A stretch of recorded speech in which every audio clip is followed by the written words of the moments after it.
Le Seigneur soit avec vous. Et avec votre esprit. Évangile de Jésus-Christ selon saint Luc. Gloire à toi, Seigneur. En ce temps-là, pendant que Jésus parlait, un pharisien l'invita pour le repas de midi. Jésus entra chez lui et prit place. Le pharisien fut étonné en voyant qu'il n'avait pas fait d'abord les ablutions précédant le repas.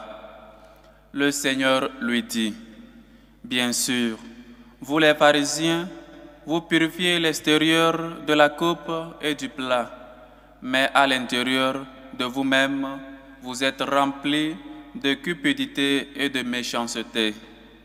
Insensé, celui qui a fait l'extérieur, n'a-t-il pas fait aussi l'intérieur? Donnez plutôt en aumône ce que vous avez, et alors tout sera pur pour vous. »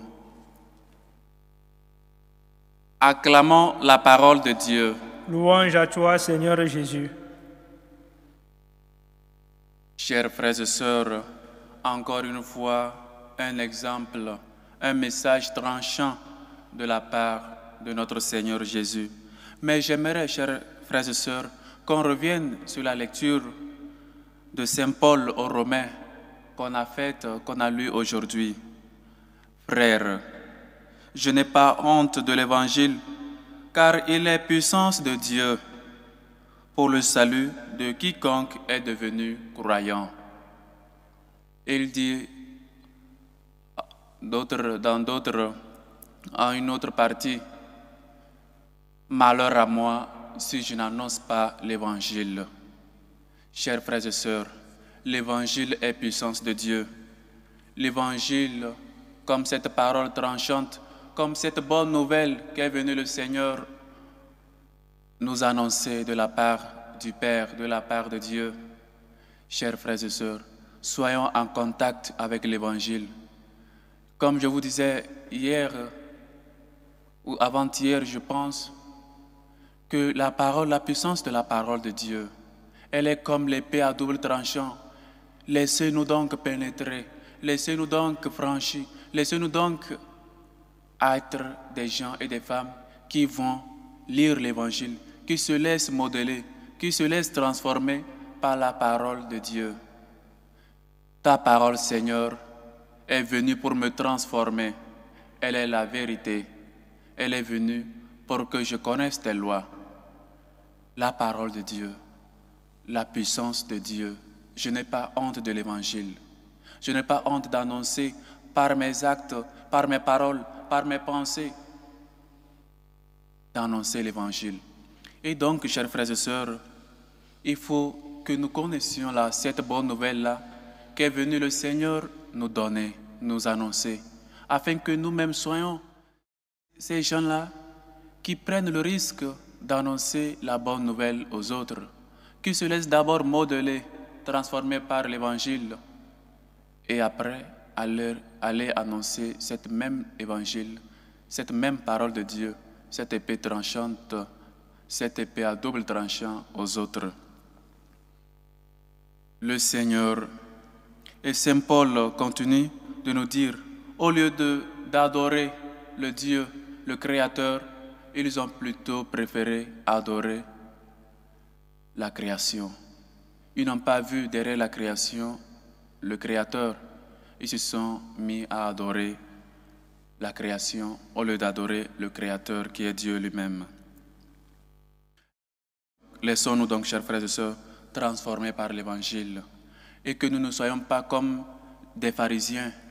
Et en nous, il y a toujours ce pharisien-là. On a toujours tendance à regarder ce que font les autres. On a toujours tendance à critiquer, à juger.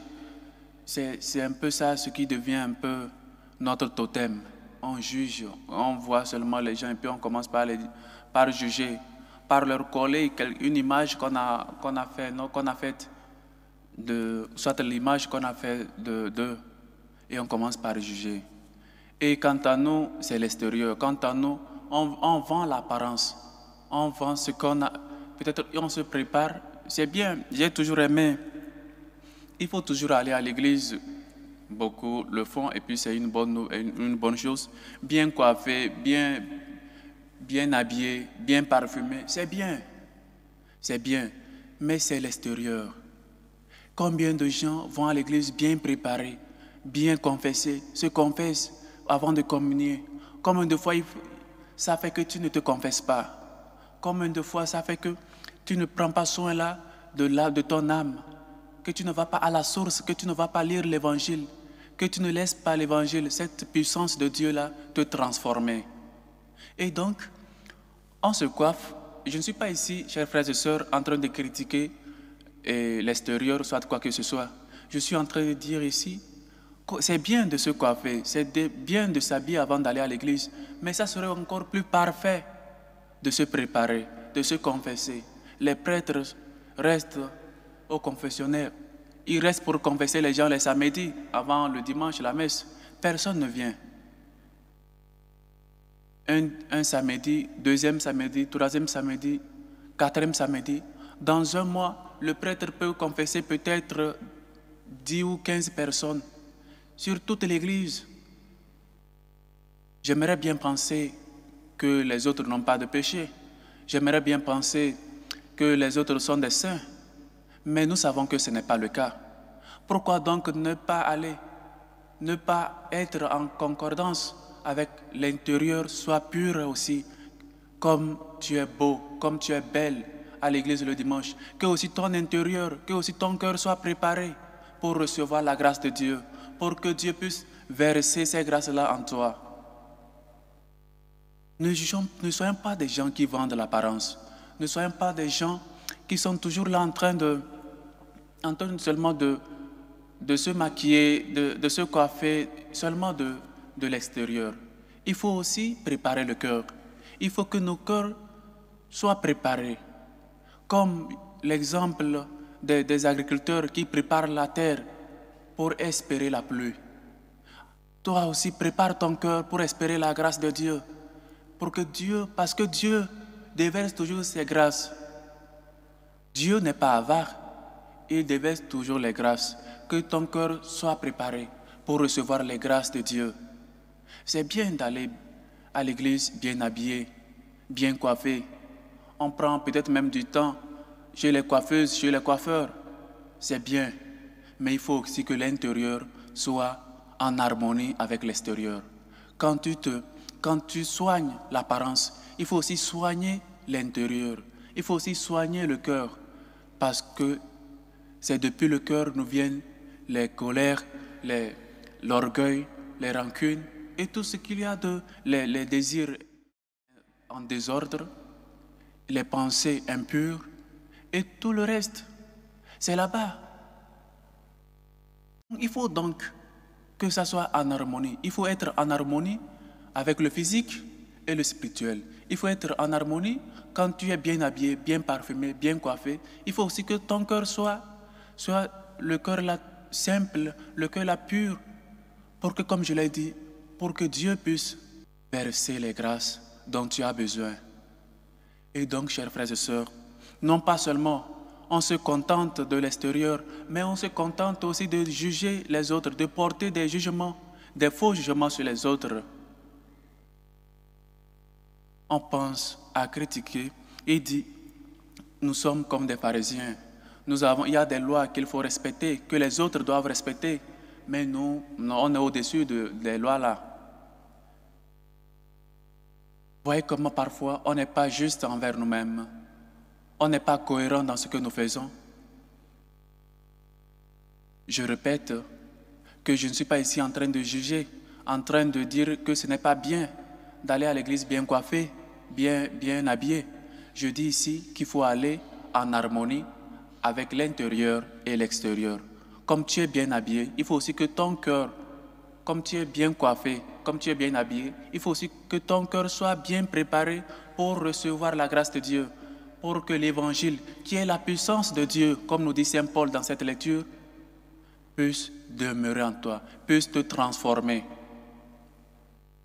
Ta parole, Seigneur, elle est venue pour me transformer. Alors, laissons-nous, chers frères et sœurs, transformés par la parole de Dieu. Nous ne soyons pas ces pharisiens. Essayons de tuer, de quitter de nos cœurs, d'enlever de nos cœurs le pharisien qui est en nous, le pharisien qui te pousse toujours à juger les autres. On n'est pas parfait. Dieu nous appelle à la perfection. Soyez parfaits, car votre Père céleste est parfait. Nous aspirons tous à la perfection. Et donc, nous ne pouvons pas juger les autres.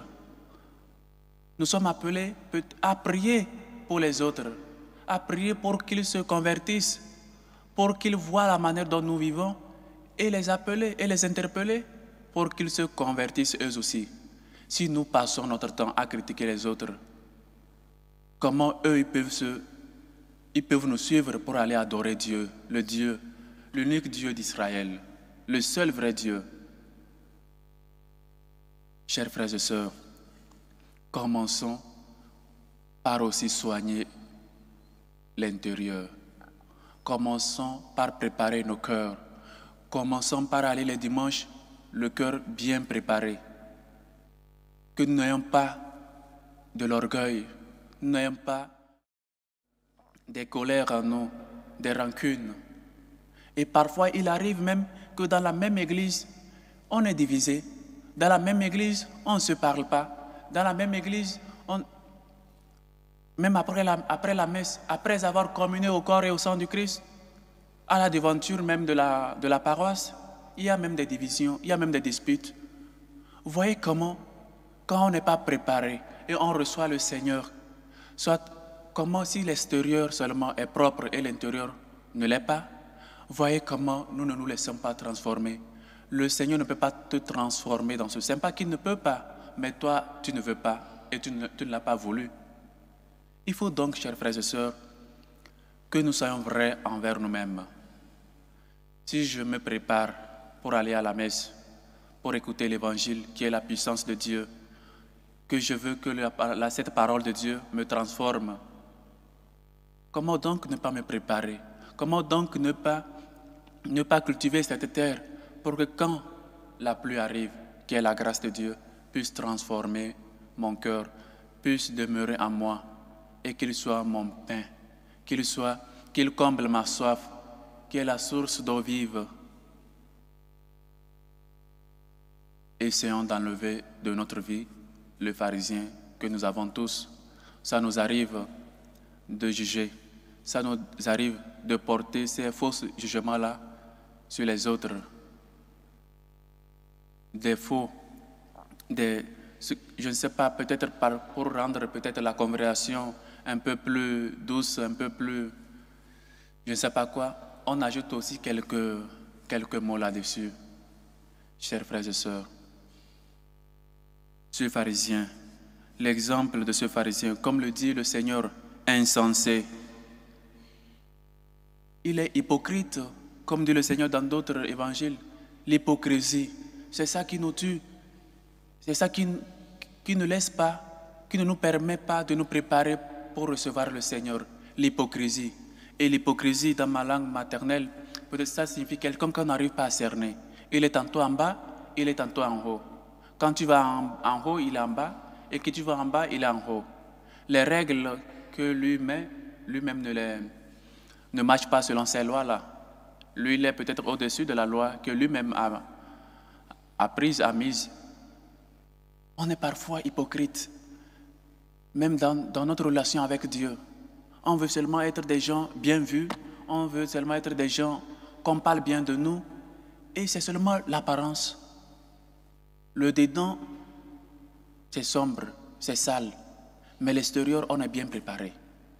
Chers frères et sœurs, je préférais qu'on soit bien préparé de l'intérieur que de l'extérieur. Comme dit le Seigneur, où est plus utile, la partie la plus utile d'un gobelet, d'un verre, c'est de l'intérieur, parce que c'est de l'intérieur qui contient l'eau. Donc le Seigneur, quand il verse de l'eau, quand il verse la grâce, et si ce n'est pas propre, ce n'est pas bien entretenu, vous voyez comment tu ne pourras pas profiter. Et donc, il faut d'abord, commençons par laver l'intérieur. Commençons par vérifier par purifier. Demande les grâces au Seigneur pour qu'il te purifie, pour qu'il t'aide à nettoyer plus l'intérieur que l'extérieur. Je ne dis pas non plus de ne pas prendre soin de l'extérieur, mais il faut que les deux parties marchent ensemble. Il faut que les deux parties soient en harmonie. Chers frères et sœurs, que l'évangile que le Seigneur, que l'évangéliste que le Seigneur nous dit aujourd'hui, qui est puissance de Dieu, nous transforme, que nous puissions nous laisser transformer afin que sa grâce soit déversée dans nos cœurs, que sa grâce nous aide et que nous puissions toujours prendre soin non seulement de l'extérieur, non uniquement de l'extérieur, mais aussi et plus souvent de l'intérieur, parce que le Seigneur déverse les grâces que nous avons besoin à l'intérieur de nous, dans nos cœurs. Soyons donc, chers frères et sœurs, d'abord et en premier lieu, l'intérieur, qui est notre cœur, d'où vient tout. Que le Seigneur nous aide et que sa miséricorde nous réconforte. Loué soit Jésus-Christ. À jamais.